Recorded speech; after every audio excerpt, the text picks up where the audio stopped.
We're down here at the Sport Aircraft Expo in Mount Vernon, Illinois, and this is quite a show that they're putting on here. For a first-year event, they're doing very well. In fact, not even for a first-year event. They're just plain doing real well here. A great team led by their airport manager, Chris Collins, who's a young fellow with lots of energy, and they're doing great here, I think. We must have, I think, 40 or 45 airplanes here from different manufacturers. Yeah, I think, you know, there's always a few doing demo, which, of course, is one of the goals of these things. But if you counted them all up, it'd probably be pretty close to 50. So it's a very credible turnout.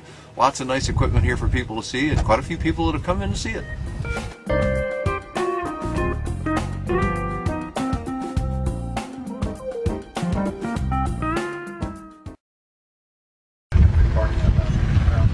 Man, are you in a space shuttle? One could think that. Isn't this quite something here? They call this the mushroom here, and they call it that for looks like a mushroom. But it gives kind of a helicopter-like visibility to this airplane. Up, down, side, back. You can see everything you want to see in the CT. And here's our market leader. Various versions of the CT airplane, but this is the LSA market leader, way out in front of everybody else at present, and probably likely to hold that position now that they're in what is their third generation of the CT. This is the CTLS. Now, what did they initially come to the market with? Well, originally it was just called the CT, and then it went to CT2K, and then CTSW. Those are all steps along the way to take a European airplane, quite successful overseas, almost 1,500 of these flying in the world.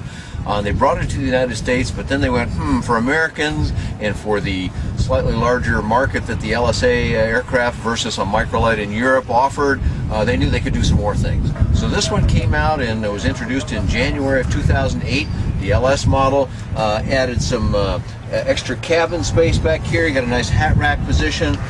Behind the seats there is storage that you can get at to put longer things in, and then cargo is on the outside of the airplane. We'll look at that in a minute. But lots of little places to put things in the airplane. For example, if you can bring your camera down here, you'll see it's got a little floor opening here where you can carry some things you might want to have with you in flight. And of course, map pockets on the sides of the doors here. I'll bring the door down, and there's more pockets up here, more spaces down here. They've been pretty clever with this design. In fact, one of our leaders in the light sport business, Phil Lockwood, thinks that this one is born of aeronautical genius. I think that's just about an exact quote. It's a high-speed, very capable airplane with very long endurance. Now, my impression was that the first airplanes were more glider-like with a longer wing. Your impression is correct. They did come to this country with the CT2K. Had, I believe the glide ratio on that was about 18:1, which frankly, I love. I'm an old glider pilot, so that kind of thing was good for me, but for a lot of pilots, it was hard to get it on the ground. So the SW actually stands for shorter wing, and that's what it was, and that made it a little more Americanized for those folks that have been trained to fly in a Cessna or Piper or something like that who weren't used to such a long glide. Now, control system-wise, what are we using for controls? Well, here you got your pretty typical ultralight aircraft.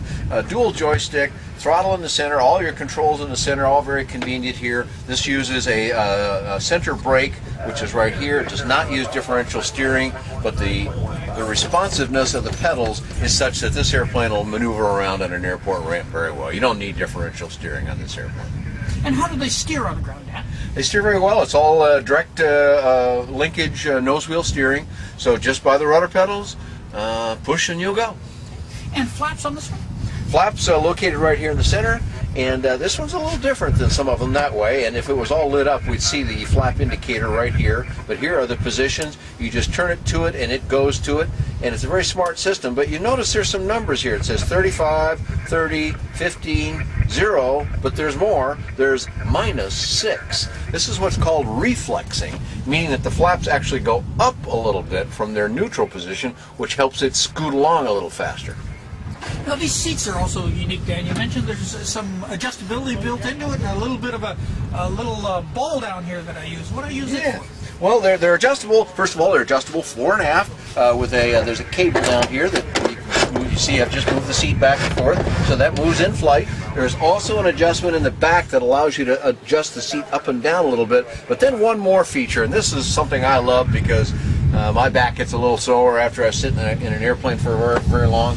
A lot of seats, even in modern cars, don't have any support here, right in the lumbar. But if you can bring your camera right down here, I've got a little bulb in my hand, and as I squeeze on this bulb, I'm pumping up the lumbar support here. And then with a release valve so you can adjust it just like you like. You know, if you sit in an airplane, as long as this thing will take you, you might want to have access to that kind of change so you can just be a little more comfortable. But nice headrest. This is a very comfortable airplane to sit in. And it looks like you've got a lot of ventilation coming through the cabin and the doors and the vents. They use the Mechaplex system here. I think I'm saying that correctly. And so you've got a nice inlet here, but you've also got some additional air inlets up here. You can adjust your cabin heat and so forth.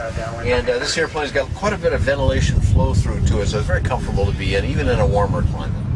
So where's the fuel located on this airplane, man? Well, they keep the fuel in the wings, and they got plenty of it. This airplane holds 35 gallons of fuel, and this is capable, because of its high speed and efficient cruise, this airplane can do 1,000 miles nonstop.